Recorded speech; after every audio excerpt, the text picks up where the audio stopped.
All right, hello. One of your classmates shared with me some code for exercise 8.1 and asked if I could help troubleshoot it. Okay, and so basically in exercise 8.1, we're asked to make a PXY phase diagram for binary system of hexane and cyclohexane, or just more in general, a system that obeys Rail's law. So within the chapter, we actually used fsolve to use Rail's law, where I specify temperature and liquid phase composition, and I calculate the pressure and vapor phase composition at saturation. And so essentially what we're going to do here for the case of constructing a PXY is we're just going to have to create a vector of liquid phase compositions, loop over those liquid compositions, and for each x, calculate the corresponding p and y. We'll store those to vectors, and we'll plot those afterwards. So again, kind of the strategy here is within the chapter, we solved the Rail's law problem where for a given liquid phase composition and temperature, we solve for the pressure and vapor phase composition at saturation. So what we're going to do in this problem is we're going to create a vector of x values from 0 to 1. Okay, so we're going to look at all possible liquid phase compositions. Temperature is fixed at all those x values. It's the same. It's this 343.15 Kelvin. So we'll loop over our x values, and with a given x and then t, we'll go and calculate the corresponding p and y, store those all to vectors or a matrix, and then plot them. And we'll use the existing code from the example within the chapter. Basically, we just have to set up this wrapper, right? This for loop, in which we're just going to keep repetitively calling that error function with fsolve. And then we are given some reference data here. Maybe we'll add that to our plot. You need to do it for your homework. Maybe we'll get to it in the screencast. And then we're given Antoine constants is provided by DDBST. Okay, and so you just need to take note of the temperature range in terms of, say, for cyclohexane, what set of parameters you would use. Right, so temperature is constant at 343 Kelvin. So is it 0C is 273.15. So, you could, in theory, then in this case, use either set, right? We're about 70 degrees C. Okay, so either one would be fine in this case. Okay, and at the end of the day, it really doesn't matter all that much. Okay. So let's go, wrong way, and take a look at the code that was sent. So we have exercise 8.1. And so, if we just take a try initially, so it looks like we have this function route that takes ant as an input, which is a matrix containing my Antoine parameters for component 1, and then row 2 is component 2. And then T is my temperature. All right, so I'm just going to copy and paste ant. Okay, so now ant's defined in my workspace. Good, for when we try it, those should be the same, my Antoine constants. Okay, now if I try and run Ralt, okay, what do I get? Okay, I get nothing. Okay, I get an error message that say array indices must be positive integers or logical values. And so this is happening on line 26. And so, what this essentially tells me is, remember, element indices are going to go from 1 up into n in increments of 1, right? Where n would be the number of elements in my vector. And so what this is suggesting to me is you're probably trying to use the value of 0 or negative 1, something not, 1 up into n in increments of 1. Okay, so let's make this larger, and let's see what we have going on here. So we clear a figure and open up figure 1 window. Sure, hold on.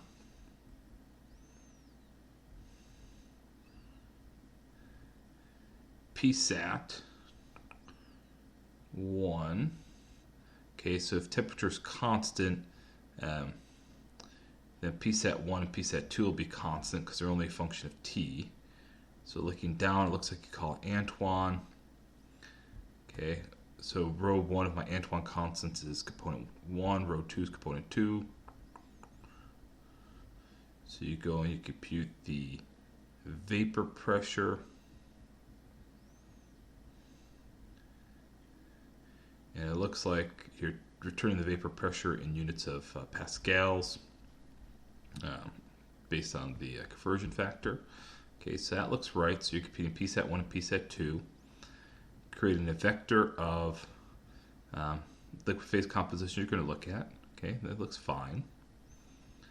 And then I've got a for loop here where you're going to loop for 0 up to length x1 in increments of 1. Okay, so each iteration. Okay, so I'm using an anonymous function. So let me look at my railed error function. So this is my railed error function from essentially the chapter. I'll take as inputs x1, PSAT1, and PSAT2.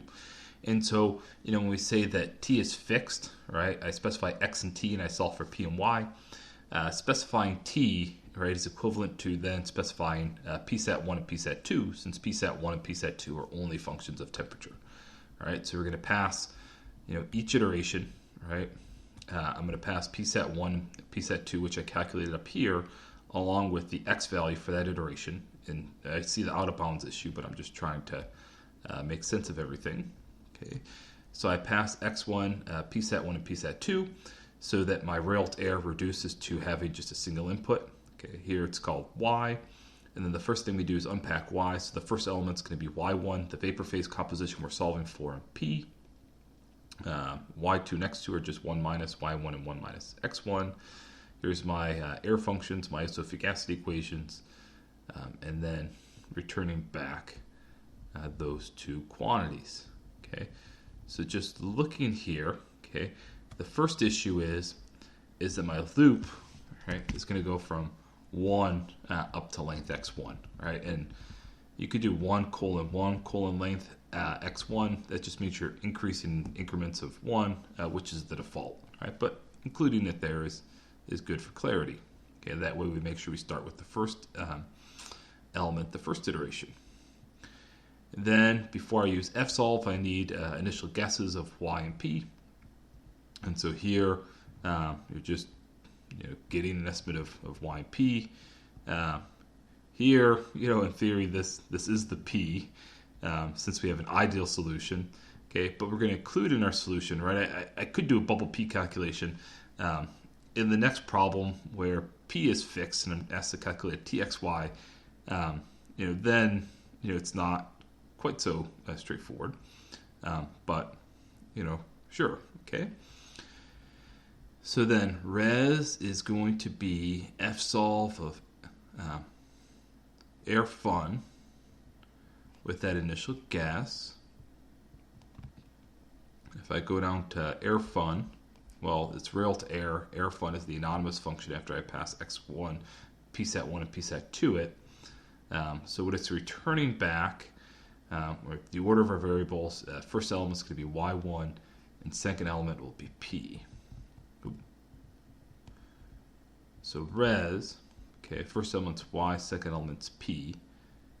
Okay, so second element's p, so I'm going to divide by 1,000.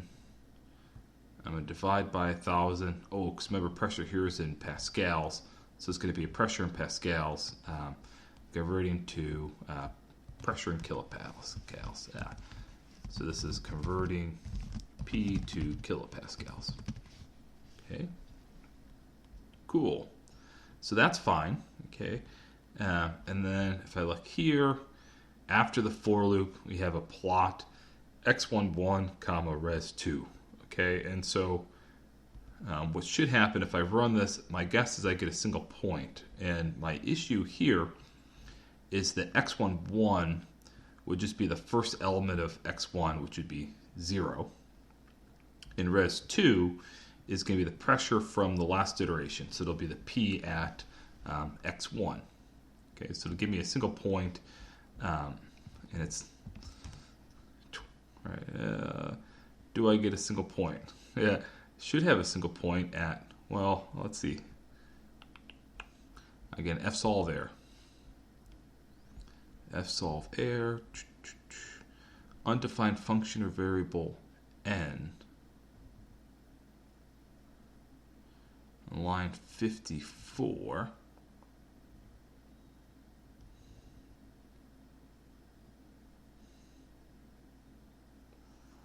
It starts on line 23.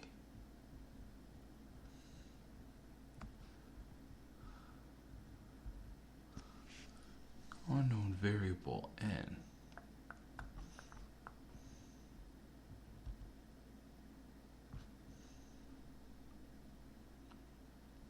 Okay.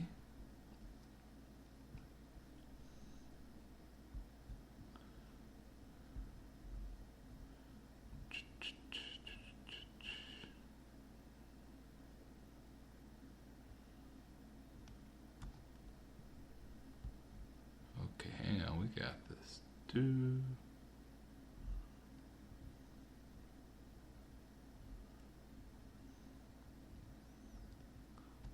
Railed error. Did I accidentally copy and paste something when I was editing? My guess is I must have accidentally used some sort of keyboard shortcut there. Okay, so now it works, and we get our point at 0, then that's my final P. So that error that was just here must have been something that I accidentally copied and pasted, because we didn't see that one, right? So we didn't see this when I was initially looking through it. So it must have been some sort of keyboard shortcut where I accidentally copied and pasted that, because we definitely didn't see that when we looked through the code. All right, so we get a single data point. Okay, and so the issue I see, right? Okay, let's make this big again, is I need to collect the data. Okay, and so as it is now, so I'm going to keep looping. Okay, so I'm going to look at the particular x value from my vector. So first iteration it's 0, then it's 0.02, and so on and so forth up to 1. And for each x value, I'm going to solve for y and p. Okay, but then next iteration I'm just going to overwrite y and p. All right, so I need to create essentially some collection vectors, in which I'm going to store it. Okay, so I'm going to create, we'll call it vectors to collect y1 and p values. Okay, and so we know now p will be in kilopascals. Okay, so we'll do y1 is, so we'll initialize it with a vector of all zeros, 0 size x1. Okay, so remember, zeros will just create a vector of all zeros. Okay, size x1 will return a vector where first element will be number of rows, second will be number of columns. Okay, so remember before we would do like 1 comma length x1, size x1 will achieve the same result. Then we'll do, say, p in kilopascals is zeros, size of x1 again. Okay, and using zeros here to predefine our vectors is just so that we're not defining our vectors dynamically, where they're growing in size each iteration. Remember, MATLAB doesn't like that when it has to reallocate memory each iteration. And so what I'm going to do is, before I go to the next loop iteration each time, okay, I'm just going to store to the nth element of y1, essentially the first element of res, which corresponds to y for that particular x. And then let's do p kilopascals, and would be res2, the second element, in which I just divided by 1,000. Okay, save that. So now if I want to plot p versus x1, and then p versus y1, okay, what I would have would be x1 comma p in kilopascals. Okay, and I'm going to change this to a red line. That's my bubble line. Then I'm going to plot y versus pressure as well. And that needs to be a capital P. Okay, and that'll be my do line. I'll plot that as a black line. So if I save that, let's see if we can get this running. Okay, so I get it running, and I have what I have what looks like a face envelope. Okay, good. Okay, now we're getting somewhere. Okay, so we're returning res. Right now, res will just be the sorry, y and p from the last loop iteration. And so let me say, first let's return matrix containing x, y, and p. And well, actually, let me look at the problem. Right, the problem has this table, pxy. Okay, so let's return a table that looks like that. So return matrix containing p, x, y1. Okay, so let's do res. Sorry, res is what I'm returning. Now the thing is, x is a row vector using that colon notation, and y and p are set up to be row vectors as well. Okay, so if you want to know why I say it's a row vector, okay, if I just do some unit testing. So if I were to copy and paste this in the command window and then type size of x1, I get 1 and 51.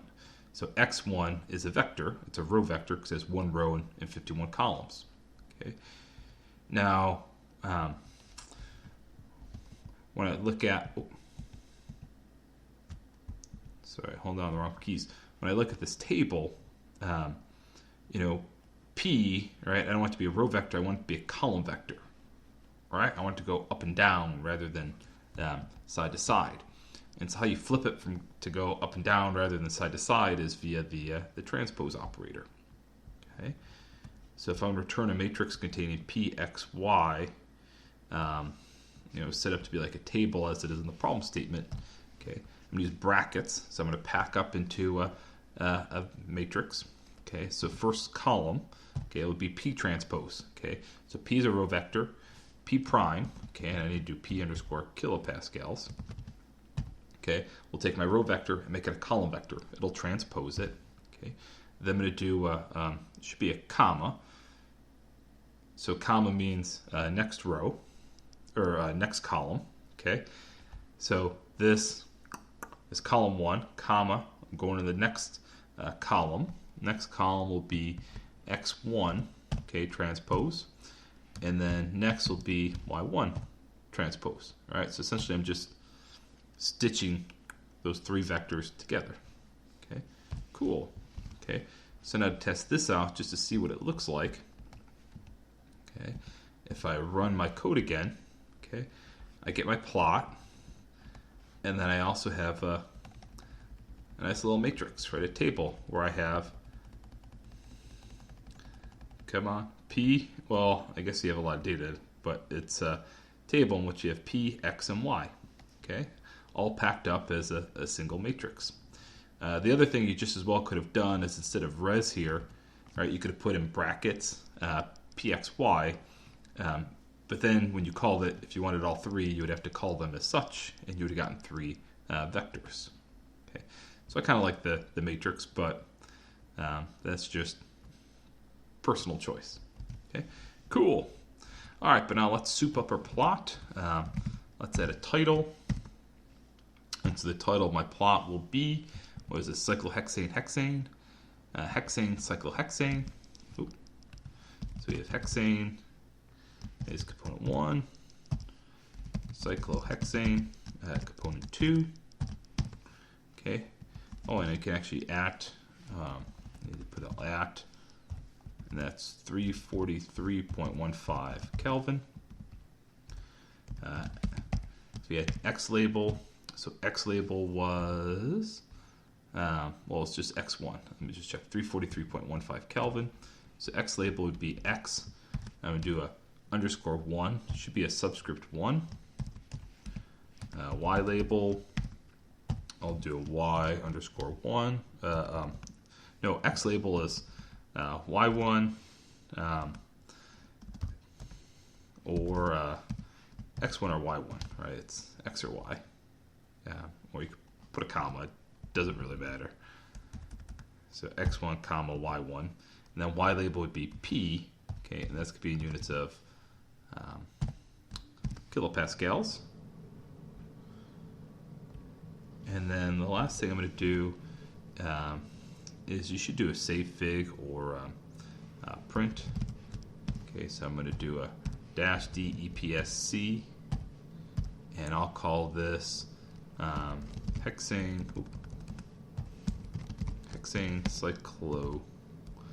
cyclohexane.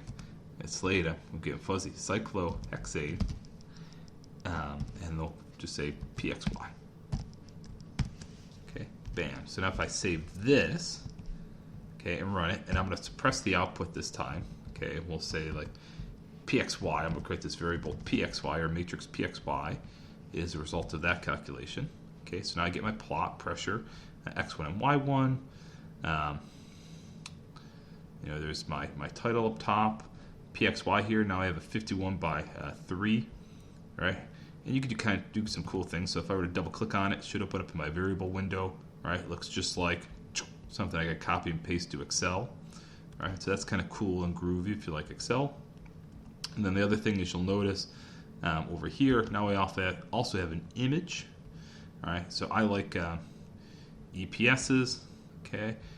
And so, here's a nice image that I've saved that I could include in, say, the text or lab report. Okay, cool. Okay, but since you want to keep going, right? Yeah, let's keep going. Let's add our reference data as well, right? Because in the text it says, "Hey, plot the reference data as well." Okay, and it has units of pressure, X and Y. It's set up just like our matrix. Okay. So what I'm going to try and do here is please let me copy and paste. Okay, well, let's try and get it all, and then maybe you can trim it up. Okay. I'm going to copy. Okay. And then what I'm going to do here is let's add a little section where we are going to just say here, plot our reference data. Okay. And, this is completely going to be dependent on your setup, right? So, as it is, we have this function where we're taking Antoine constants and temperature as input. That's fine, because then it would work for any fluid in which, Antoine constants, which gives me an idea we can really soup this up. But, yeah, let's soup this up, okay? Let's have some fun, right? So before I copy and paste, I look at this, and you pass Antoine constants and temperature, which means if I'm using Rail's law, this could work for any binary systems. I would just need to update the Antoine constants and temperature for that binary pair. Okay, so what I could do then is, since it could be any system you want, we could add this title and figure as a string, and input as a string. So let's write, let's create a variable title. And besides title, I'm going to do fig name. Okay. Okay, so title and fig name will both be strings. This will be the title, which I'll put on top of my plot. So let me call it fig title. It's not been underlined, so maybe it's something protected. And then fig name will be the name of the figure I'll print to. Okay, and so what I'll do here, okay, is it's going to be a string. So I'm going to do fig title. Then here, okay, this is going to be fig name. Okay, cool. Okay, and just to show you it works, okay, I'm going to come over here. I'm going to delete the current file. Okay, and so what I'm going to do now is when I call this, okay, first one, so we had fig title and fig name. Okay, so this is the title I'm going to put at the top. Okay, and we could do this in other ways. I could type the string in directly, or I could save the string to variable. And actually, I'm going to do that because it's going to be pretty long. Okay, so fig title, okay, will be that I already forgot. Is it hexane, cyclohexane? What I probably should have done is just copy and paste it. But it'll be hexane, cyclohexane 2 at 343.15 Kelvin. bam. Then I'll do fig name. And this is going to be hexane, cyclohexane, PXY. Okay. And remember, when I use print, I don't need to specify the file type. It'll use the default depending on that flag you use that indicates the file type. So it automatically get the extension EPS in my case. Okay, cool. So when I call Rails, I can pass to it fig title and fig name as well. It'll run, bam, right? Gets my title up there. Beautiful. Okay, and just if you want proof, right, that is what it's actually doing, instead of fig title, I could type in something like, hey, Dr. P. All right, save it. Oh, no, not save it. Yeah, run it. Okay, and what do you know? Got the title, hey, Dr. P. Right, now that's some nice super customized code, because that would allow you to just pass, say, a different set of Antoine constants, and you instantly have You instantly have something to work for another binary system. And then if we're going to keep going with this, you ought to say create a script, right? And so I'm just having way too much fun now. Okay, so let me create a script. Okay, and in the script, what am I going to do in the script? Okay, I'm going to copy your Antoine constants. Bam. Okay, so I can copy your Antoine constants. Okay, and of course, you should be adding. I like to copy and paste. You should, of course, be adding comments galore. Say that this is now going to be a script where I run it, and I'm going to generate a PXY for cyclohexane and hexane.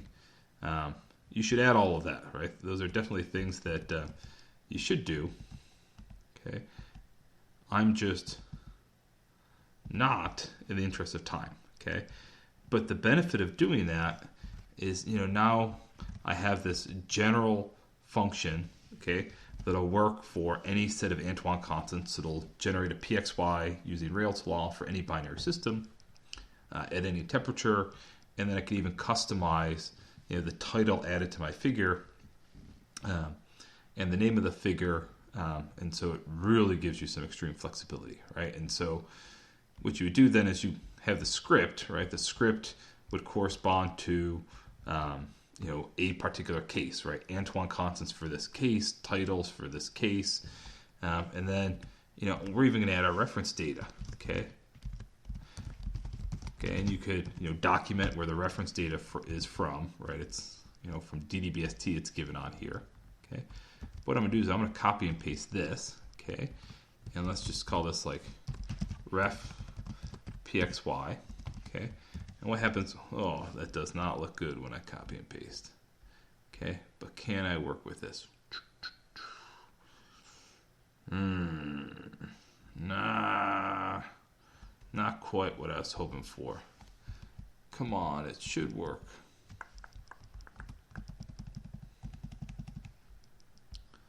Let's try one more time.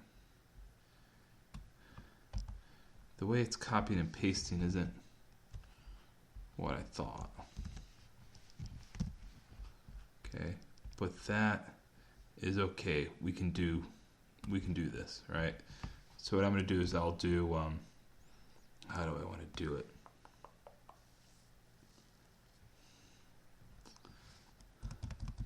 Let's just do ref p, okay, is equal to this.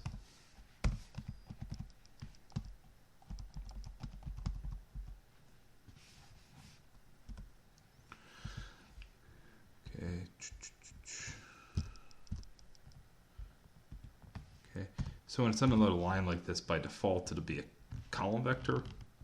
Maybe I would just delete it. We'll make it row vectors, right? I can do this. It's not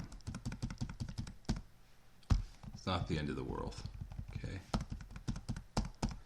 I had a picture in my head that I should be able to just copy and paste that data and get it in the form of a matrix like we created with our solution. Okay. but it doesn't seem like it would be so easy. Okay, so let's do ref x1.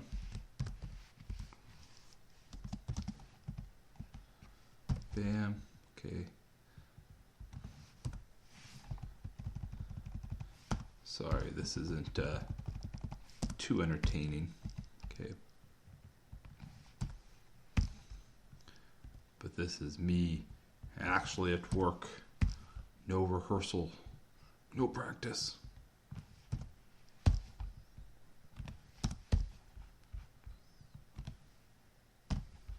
Bam. Fi1. Okay. You know, even though I've got to do all this editing, it is still better than if I had manually had to copy everything. Okay. And again, you should, you know, really document this script, make it like a lab report. Right? And the beauty of a script like this would be then you can submit this with your homework and make sure that you know that I run it and I'm going to get exactly what you had.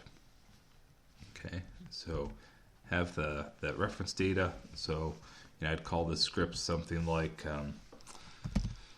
hexane, cyclohexane, pxy, and this is at 343. We'll just say 343 Kelvin. Okay, I can save that. Then depending on how I want to handle this reference data, I could potentially, you know, combine it into a matrix like we did before, or I could pass each individually. Okay, so let me just you know, pass them each individually. Okay, and so if I were to pass those, then what I want to do here is let's plot our reference data. Okay, so I'm going to plot ref x1 comma ref p. Is it the, okay, use lowercase here, ref p. Okay, and these I'll plot as symbols. So that was on my red line. I'll do red circles. Then I'll plot ref y1 versus ref p, and we'll do that as black circles. Okay, bam. And so then what I just need to make this story complete is add my call to Antoine, or Rails here. Bam. Okay. But now, in addition, I need to pass. Oh, and you should even make t something you define up here, just for clarity. But then I could do ref p, ref x1, ref y1. Bam. Okay. So now it's just a script. I could press the run button if I want to, right? And I get ref p. Oh, because here I used a capital P. Okay. Let's press the run button. Okay, error message in our reference data. Not enough input arguments. Oh, because I added the title names. Okay, so I need fig title and fig name as inputs. Okay, I copied and pasted not the most recent call from here. Okay. So let's press run again. Oh, beautiful. All right, so now I have a PXY phase diagram. My calculated data is plotted as lines. And then the circles would be my experimental data. Okay, and you know, you could keep going with this, make it as crazy as you want. You know, you can make, say, n an input, you know, the number of data points you want to compute your x values at. You could do that. You can make x1 an input. You know, say I just want to do calculations at a particular, at specific x1 values. That could be an input. Maybe you just want to do calculations at the same reference x values and compare those directly. You can. There's a lot you can go crazy with, but at least, you know, there's fully functioning code for you. Okay, and benefit of writing a script like this is I would encourage you to do it So you could submit, say, this script along with the function, or maybe you create a function with no inputs on top, but just something so that I run it and I get exactly what you got. Very last comment is, remember fsolve compared to f0. Convergence isn't guaranteed, and so what's going to happen is each iteration, and what do we have, 51 iterations, you're going to get a message from fsolve telling you if it completed or not correctly. Okay. If you want to get rid of that, you could play with the options. If you want to store a flag, so you had a vector of values that just indicates if it worked or didn't work, you could do that. But that's playing with the options. So have a look at the doc pages and have a look in the chapter where we play with the options a little bit. But that's enough for this. Okay. Hope that helps. And it's probably more than you bargained for, but hope it helps.